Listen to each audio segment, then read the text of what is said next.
I've set up my microscope arm. In a previous video I showed turning a plastic bushing for it, and now it's ready to go.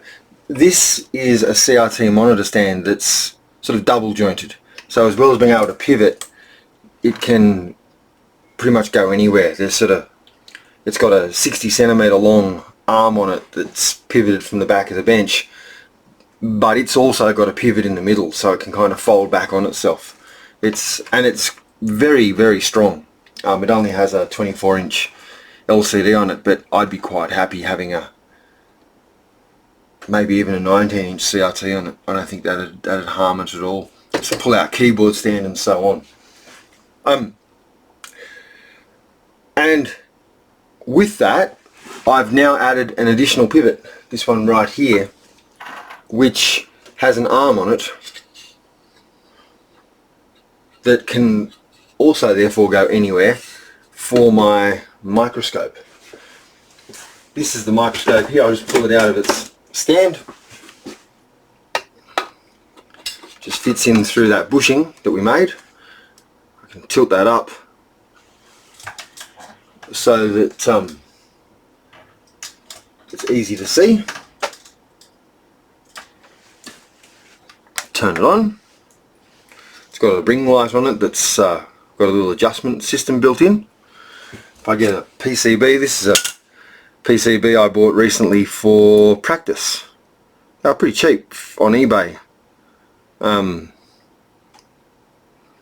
We can show that like that, and we can pull focus. I might be able to do some videos with this. You can record directly to a compact flash card, and then I can do voiceovers, or maybe it plugs in over USB and just acts like a webcam. I might be able to then use a nice microphone as well. I've got a podcasting mic that I bought for a bunch of reasons, including doing podcast for work at one stage during the pandemic. So that run of pads there on that's one edge of a square package. That run of pads is it's slightly under a centimetre, and this display, the width of the display is 15 centimetres. So well over an order of let's call it not well over. Let's just use orders of magnitude in the way that they're supposed to be. The scientist's approximator. It's an order of magnitude oversized, magnified. And there's a temptation when buying microscopes to really over-egg the pudding and go in for the highest possible magnification. When I purchased this one, I got tweezers and stuff, we'll just do it by hand. When I purchased this one, it was the lowest I could buy. I'm very unpracticed at this. That wasn't immediately obvious. And it's still borderline too big, too much magnification. But look at that. I mean, that's the kind of positioning that without magnification. And I don't want to be sort of hunched over it with gee, my fingernails are beautiful, aren't they? I don't want to be hunched over it with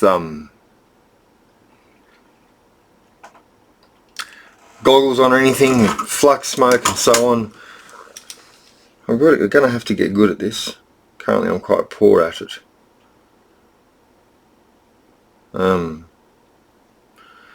Give me a moment, we'll see what we can do. I've got a little precision screwdriver in my hand here, and I thought maybe I could bump it around with that. Maybe I should break out some tweezers, or maybe I've already proved my point and I should just move on. Oh, yeah. So I can see myself setting up ICs under here and then tacking the corners prior to drag soldering. And I can also see myself doing a lot of inspection under here. This must be infuriating to watch. Just let me have a go, I'm sure you're saying. But there's Benjamin's bench. Anyway, that's that's about it there somewhere. And I can just come in then with a soldering iron. This tip's 1.6mm chisel, it's a bit big, and I can just, you know, tag the corner, then pull it out and drag solder it and inspect it, or drag solder it under there. With it being a fairly modest magnification, and I've gone in for as sort of, I've set the height of the stand for the sort of a long end of the focal length of the lens, again trying to get this magnification as low as it can be. I've got about 10 centimeters under the lens to work, which is fantastic, you know, and it's if I get, this is the thing, I just pop it in and it comes in from that side. I can add additional lighting with a little pot on the side. There's some sort of zoom thing there too, but I've never really got it to work. I'll have to have a read of the manual or something, heaven forbid. I've just turned the light up. I don't know if that makes it better or worse, but the point is that I can. But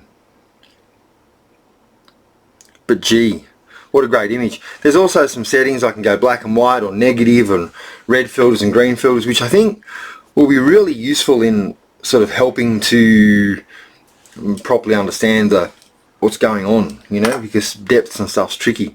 But that's my stand. I can inspect whole boards, even systematically work my way across through whole stuff, playing Where's Wally.